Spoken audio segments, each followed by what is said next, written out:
अधिक से अधिक संख्या में आओ, सबको ले आओ, सबसे कहो चलो तो भाई फोटो आए जे हमेशा खिलाने सबको पकड़ पकड़ के लाओ और प्रेम से कथा सुनो। कथा की गंभीरता बढ़ जाती है, आपके कार्यक्रम का विस्तार इससे बहुत बड़ा हो गया। अब ये कथा लोकल कथा नहीं रही, अब ये कथा व्यापक कथा हो गई, बाहर तक कथा हो गई है, बड़ी कथा हो गई। आओ, श्री वृंदावन बिहारी लाल की जय।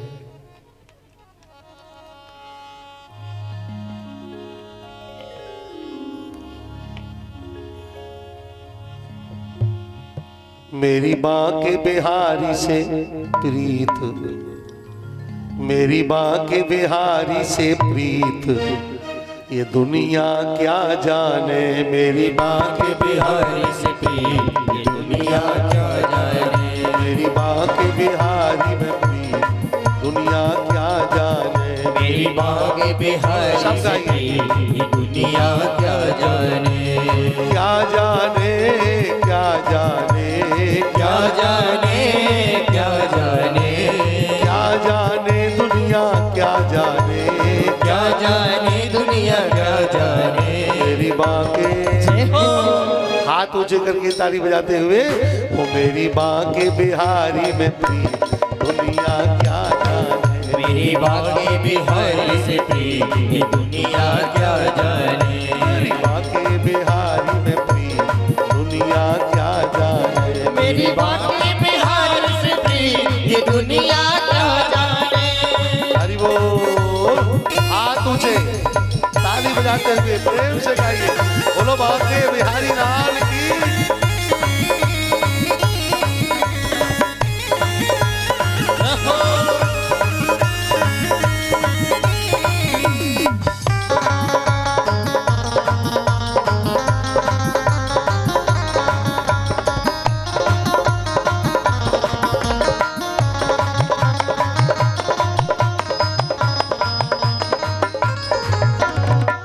के बिहारी के बड़े बड़े नैना, माँ के बिहारी के बड़े बड़े नैना, बड़े बड़े नैना बाके मोटे मोटे नैना, बड़े बड़े नैना बाके मोटे मोटे नैना।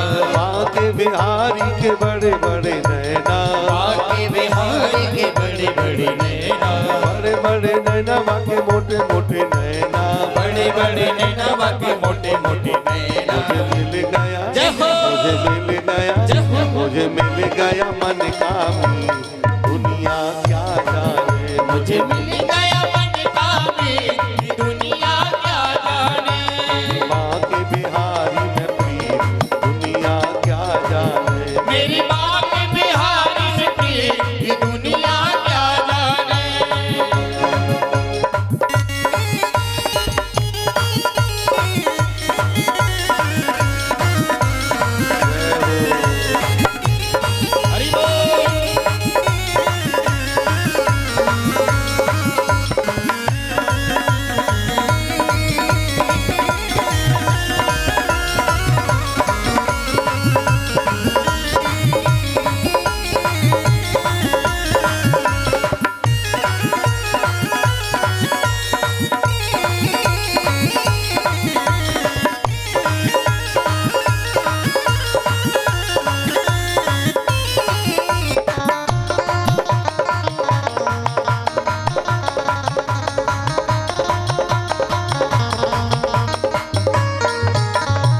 बाके बिहारी की बाकी मुरलिया, बाके बिहारी की बाकी मुरलिया, बाके बिहारी की बाकी मुरलिया, बाके बिहारी की बाकी मुरलिया।